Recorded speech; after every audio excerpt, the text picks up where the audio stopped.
Hey everybody, it's Master Gallengeist here, bringing you my review of the movie A Christmas Story.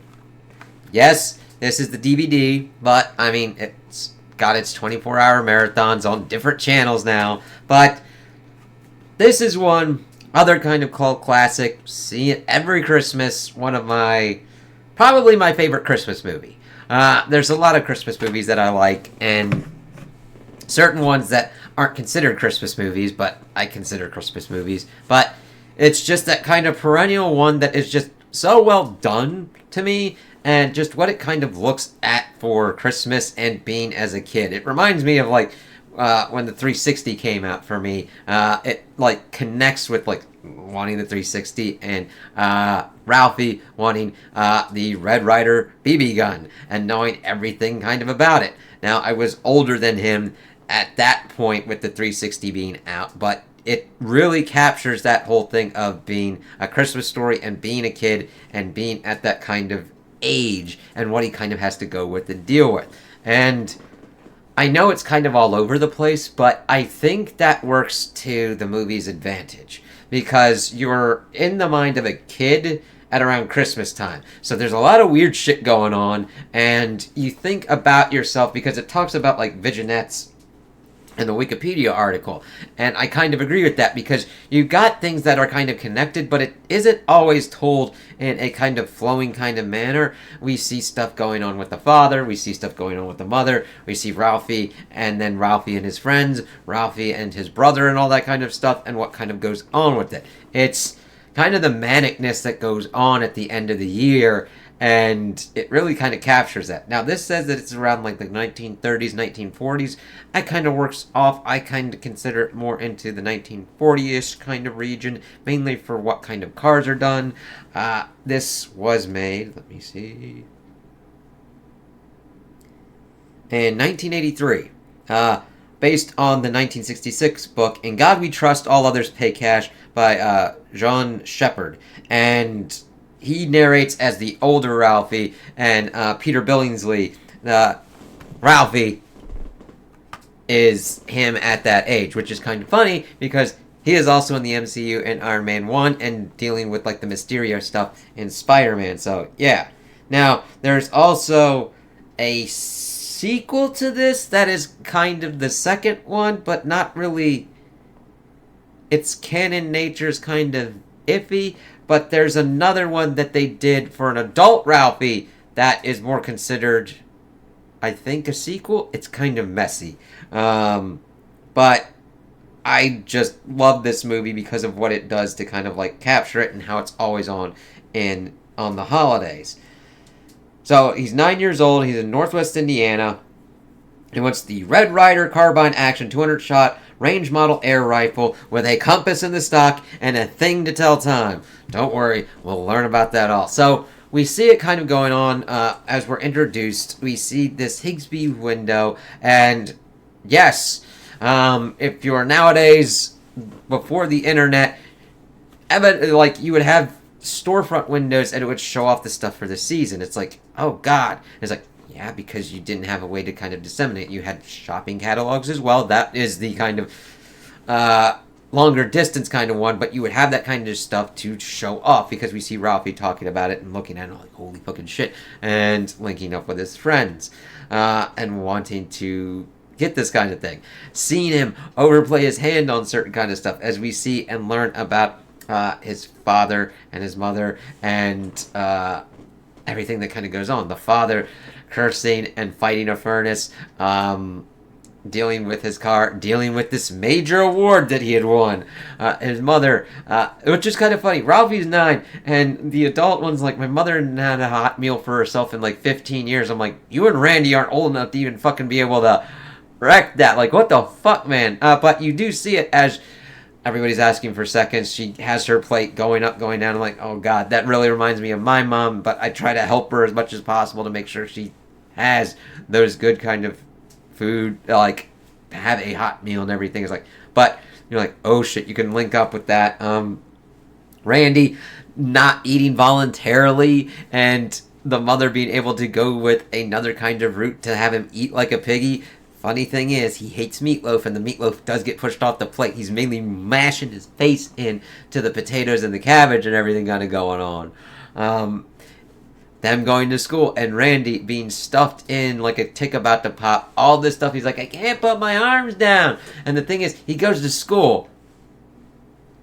How does he get that shit off and back on? Because his mother has to go through an inordinate amount of shit to get him into that. And the kid's just like a wet, floppy fish, just being like, I don't like this shit. And I'm not helping you. It's like, I get that, kid. You're like, I ain't having any of this shit. And him trying to like keep up with Ralphie, get knocked down, can't get up. He has to go back and get him. Scott Farkas and his little toady being shit-ass bullies, trying to go after the people. We get them going after Schwartz first, then Flick, and then eventually getting on to Ralphie. Ralphie, of course, at that point, is at his low. He overplays his hand in because the mother asks him what he wants for Christmas, and he says the Red Ryder BB gun. She's like, you'll shoot your eye out. He does the same thing with the theme with Mrs. Shields to be like, yeah, the Red Ryder BB gun would be great, and he gets a C+ on it, and she's like, P.S. you'll shoot your eye out. And it's like, oh god. And then him having his kind of like daydreams and shit like that, seeing her as like a Wicked Witch, and working with his mother to say that before he had like dreamed like, oh yeah, I'm gonna get this A++, and seeing Mrs. Shield going throughout, and it's like, oh god. We then see him kind of dealing with like his father getting the award, which is the leg lamp. It's like, oh my god, what the fuck? And the dad's just like on it like ain't nobody's business, and the mom's like, Jesus Christ, why the fuck are we having this in the fucking centerpiece? Like, cause I won it. It's like, did you?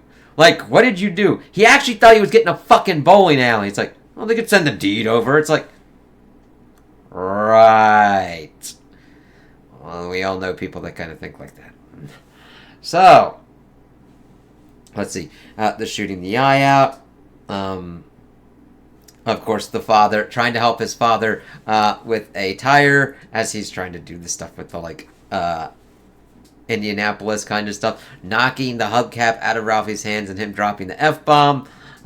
This is important because Schwartz triple dog dared Flick, which he broke etiquette. It's like you normally need to give people a way to kind of like get out of that shit, but he stuck his tongue to the pole because people are like, oh no, I won't stick to the pole. It's like, oh come on, you smartass, and then does it. Here's the thing. Mrs. Shields sees that, goes out. We get the fire department. We get the police. Flick doesn't say who put him up to it, but the thing is, all the kids knew what was going on.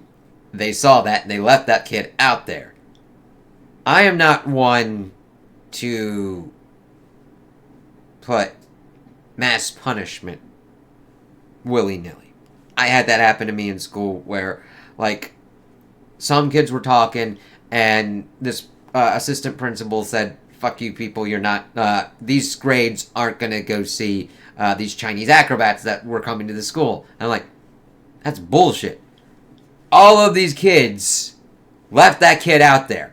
Not a one of them came up to the teacher until the teacher's like, where the fuck's this kid? Nobody thought, and it's like, just points it, and it's like, oh shit. And that teacher went out without a coat on in the snow to stand by and help the kid out. It's like, yeah, you're all assholes. Alright, I understand being like needing to get to class, but it's like, he stuck his tongue to the pole. He was triple dog dared. Like, and he's like, oh, you're ratting, and I'm like, okay, I don't want him to fucking die or lose his fucking tongue. This links back up to the fucking up of the hubcap thing because Ralphie drops the F-bomb and freaks his mother out. He has the whole soap stuff going on. And he then puts it onto Schwartz. Now, we'll get back to the bullying in a minute, but then the mother calls, he should have said his father because he learned it from his father. But this is almost comedic justice for what Schwartz did to Flick. where he then goes, the mother goes, what? And you can hear her just like going at the kids, like, holy fucking shit. We also get Ralphie getting this little orphan Annie decoder pin and learning that it's all marketing, all ads bullshit, because he's decoding this message that was on the radio, and it's to be sure to drink your Ovaltine. And I love his look, a crummy commercial, son of a bitch. It's like, yep. He's like, I go out to face the world wiser. And the thing is, his mother's yelling at him, and Randy's like, I gotta use the bathroom, because he's doing this shit in the bathroom, and then fucks out. So we see that Schwartz pretty much goes in line, hits, not Schwartz, Farkas goes in the line, pretty much gets Schwartz first, then Flick, and then gets to Ralphie. Now see, at this point, Ralphie has attempted to get to Santa Claus. We see the whole tree getting, that going completely and utterly nuts, where the father's like, oh yeah, it's green. It's like, it's blue, you dumb fucker. The lamp has pretty much been broken at this point, and there's a whole contentious and everything, because all this shit happens around the holidays. The mother accidentally broke the lamp, but we don't know if it was truly an accident. He's like, not a finger! And actually buried the goddamn broken lamp. He tried to glue it first. She's like, we're out of glue. You used up all the glue on purpose. And buries it and potentially plays taps, because Ralphie's like, I thought I heard this gentle sound of taps playing. It's like, holy fuck balls, Batman.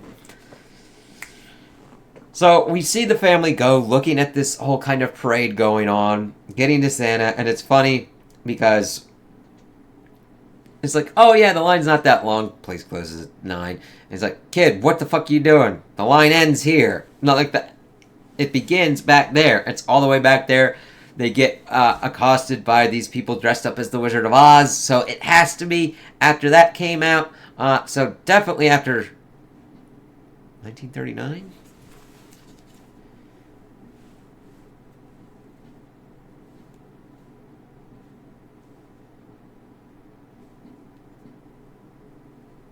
$1939, yeah. Boop, boop, boop. And I really love his reaction. She's like, I'm gonna get you, my pretty... As someone's dressed up as the Wicked Witch. She's like, please leave me alone. I'm thinking right now. It's like... And she's like, alright, cool. Ain't no beef. This other girl is like talking to them in the lines like, yeah, I like this, I like that. It's like, alright, cool. So they get up, and I do think that these employees are kind of nastier than they need to be. However, having worked in retail and understanding the pressures and everything on and the holidays and doing what they're doing, they're taking a little bit too much pleasure in like torturing the kids as they like get on Santa's lap, scream bloody murder, and get tossed down this fucking slide. The one dude's like, the one woman kind of like dragging him up and everything like that. Randy just pretty much goes, and gets tossed down. Ralphie's up there. He's like, what do you want, little boy? And then he's like, oh, it's like, how about a football? It's like, oh yeah. But as he's like on the way down, he stops himself, goes, no! And then crawls up. He's like, I want a Red Ryder BB gun. He's like, you'll shoot your eye out, kid. And then his face just drops. He's like, Merry Christmas. Ho, ho, ho. And the funny thing is, the dude's like, if they think I'm staying after 9, 1 minute after 9, they can kiss my foot. I'm like, yep. No overtime. Fuck that shit. Eat ass. And then the best, it's funny because the way Ralphie says no here is how I think they attempted to do the no for Darth Vader in Revenge of the Sith. And you're like, what the fuck are you talking about, you weird-ass little bastard? It's like, this is like the existential, like, no, I've been stymied. All the adults say this. I won't get this thing. Like, this was the last shot. This was my coup de grace. This was the thing that would get me. It's like, no. And then he just is like laying down there. And then the old man, the father's like, oh, do you ask if you were good? He's like, no, he knows. He always knows. I bring up the Darth Vader because I watch this movie fucking constantly. And the Vader thing, I'm like, I get what they were attempting to do. It just wasn't executed well, in my opinion, in Revenge of the Sith. Here, it's like this, like, oh God, his world's shattered. This is important because we then get to the Scott Farkas affair. He's trying to figure out what's kind of he's just kind of walking home. Let's see.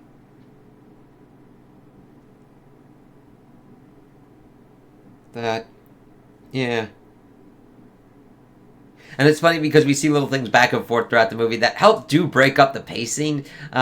as they're like running away from Scott Farkas. So at one point, they pretty much were going back in. This was where Flick got hit by Scott Farkas. They picked out Ralphie. However, he went in with Schwartz, and they're like, he gets hit in the face with like a snowball, and it kind of fucks up his glasses and stuff. And the Scott Farkas dude's like, I tell you to come, you come, as he's crying and everything, because it's kind of getting to be too much. He's like, oh, why don't you cry. And it fucking snaps his ass. He's fucking done with this shit, and proceeds to thunderously beat the unholy fucking shit out of this asshole. His toady tries to help his ass out. He's like, fuck you, and starts, like, pretty much doing in the way of, like, the oil painters in obscenities, like he talked about his old man, just wailing on this kid. It's like, you gotta stand up to these bullies. And everyone's like, holy fucking shit. And Randy, very interesting here. He's not attempting to stop Ralphie at first. He understands, like, I don't know if this was how they thought to present it or whatnot, but it looks like Randy understands that this is like a big fucking thing and decides to go get his mom to be like, I'm not going to be able to stop this. I'm afraid here. I don't know what's going on, and Ralphie needs help. And his mom doesn't come in and just like crack his ass or like smack him or anything like that. She tries to get through to him. And it's like, Ralphie, what's wrong? Ralphie, stop. And then he goes from the anger mode, because that's what the bully is attempting to initiate fear. However, the fight response hit instead, because he was upset and everything. And then she's just like, you just then see the switch fly again on Ralphie, of he going from anger to just being upset. And she just takes him home, and we see that like Scott Farkas is just like beat to shit, and it's like, oh god, and everybody's like, oh god damn. And her just telling Ralphie to calm down and trying to deal with it. Randy hiding under the cupboard, afraid that the father will kill Ralphie. We then see also, there was also the funny kind of bit that I think was probably part of this the thing, where the father was like doing this thing and trying to find out the Lone Ranger's cousin's horse's name being Victor. It's like, great characters of literature, but we see him kind of dealing stuff with like a newspaper here, and the mother just slightly drops that like Ralphie was in a fight, and just kind of like leaving it on, giving him his glasses and all that, and just there's an unspoken thing between him and his mom. Then it's like, oh, that's kind of cool. So we get towards the end. Let's see, and we also see the Bumpus's hound dogs really have an affinity for the father for some reason, and it's like, okay, what the fuck's kind of going on here? We get that. So we see that they pretty much are done and getting ready for Christmas. Tell them to kind of get upstairs. This is where I kind of linked up a little bit more with it this time, because they're like, all right, let's go get them, as they waited for the kids to go and then get the presents out and everything. And they see them going through and getting all the gifts. Ralphie getting this ungodly pink bunny pajama thing. The mother telling him and forcing him to wear it, and just looking at him like, sweet Jesus. It's like, holy fucking shit. She's like, you'll just wear it when Aunt Claire is around. It's like, even the old man's like, he looks like a deranged Easter bunny. You aren't happy then, are you? Go take that off. It's like, listen. Yes. I understand making things for people. I also understand making food for people. Making cookies and fudge. Holy goddamn shit. That's gnarly. There's not a lot of people that I would be like into to do that. So making a thing like that, yes. However, they're making things for people, and then there's making things not knowing your audience whatsoever. That is not knowing your audience whatsoever. Because we've seen Ralphie throughout this movie imagining himself with the Red Ryder BB gun, taking out all of these criminals and everything. We see him wondering about the whole thing of soap poisoning and being blind at 21, and his family being like, oh no, oh god, and then just being like, yeah, now I got your asses because of what you fucking did to me. He has a very active imagination. It's like, holy fucking shit. And then we see that like everything's done. Randy pretty much thinking all these gifts are his. Seeing a bowling ball where the mother got that for the old man and dropping it in his lap. He's like, thanks a lot, as it pretty much like cracked him. And then they're like, oh, did you get everything? Almost. I was like, oh, yeah. And they're like, what's over there? And then we see that the old man got him the Red Ryder BB gun. He's like, I had one when I was his age. And he goes outside. Now, the whole running motif is that you'll shoot your eye out, kid. He pretty much shoots his eye out. He doesn't, like, lose an eye or anything. But Ralphie, who we've seen has some kind of smarts, he tries to bribe Mrs. Shields with a giant fruit basket with tropical fruit and everything, and daydreams, all that kind of stuff. And she's like, Ralph, you can sit down now. He sets up because we see the old man just like grinning as he's like loading it and everything. He's like, watch out, go everywhere. Goes outside. The mother is also cooking the turkey at this point. This becomes important as we get to the Bumpus' dogs. He has put the target on a metal sign that's iced over and everything. Shoots at it, hits him back. His glasses have been taken off. He's like, oh my god, I shot my eye out. It's that build-up. It's like, oh yeah, you get that thing, and it kind of fucks you over. However, you kind of fucked yourself because you put it on a metal sign out in the backyard. So then he's looking around and he accidentally steps on his glasses like, oh, fuck. He's like, how do I spin this? He's like, icicle. And perfect problem solving, actually. Now, granted, he's lying his fucking ass off. He wants to make sure that the gun doesn't get taken away from him. He's trying to save face and everything. Whips up tears, cries that shit, talks about like an icicle pretty much coming in. She's like, they've been known to kill people and everything. And it's great because we get the meta-ness as, I was like, all right, we'll just have you wear your older glasses because he stepped out a fucking lens. It was fucking done. They weren't gonna really be fixing that. And he's got it on his cheek, and then he looks at the camera like, she's buying it. Everything works out. However, the doors have been opened. Why is this important? Because the father's sitting in his chair, reading his newspaper, as we see the dogs coming in, and they take out the turkey. It's supposed to have 1 hour to still cook and everything like that.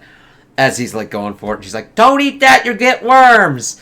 Love it. Like, all the acting is great for me in this. If you don't like that, like, if there's certain characters that don't act a certain way, or certain actors that aren't acting that way for you, that's totally fine. It's valid.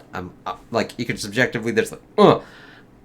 I just love the interplay between the mother and the father, and then the dogs come in and take out the turkey. And I love the elder Ralphie being, no turkey soup, no turkey a la king, no turkey salad, nothing left over, all gone. And the mother's crying because it takes a lot of fucking shit to cook that shit. Trust me, helping my mom out and everything with that, yep. And one of the great little things, Ralphie's got the thing, and then she's crying, and then he just gives it to her, and just that look of it like, yep. And he's like, all right, everybody, get dressed, we are going out to eat. So they go to a Chinese restaurant as they're the only ones there. We see this, the head dude pretty much trying to help them, most of his employees sing Christmas songs, but they have their accents and it's sounding all wrong, and he's able to speak English more clearly, and he's trying to like help them learn it, but it's like, all right, fuck it, whatever. And then they get introduced to Chinese turkey, which they made a duck, and it had the head still on and everything, and they're freaking out. And he's like, the father's like, it's smiling. He's like, oh, all right, chops the fucking head off, and everything's like, all right, as the food kind of comes in, and they just have a grand old time and everything. And there's also a bowling alley either in the place or connected to the place, because there's like a bowling alley sign and everything. It's like, oh my god, it's just a nuts movie, and I kind of love it because it really fits within a time period, but yet is also timeless, which is a very hard feat to accomplish, because yes, most of the stuff you gotta understand is what goes on in that time frame, but a kid having a certain kind of dream gift and everything that goes on along that time, even though nowadays we have different kind of technologies and everything like that kind of changes how it's interacted with, it's all still the same.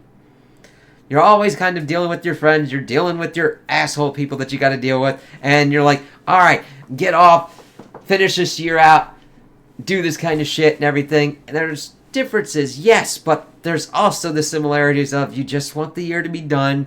You got to deal with your shit, and that's the thing. You can appreciate it as the kid, but also as the adult.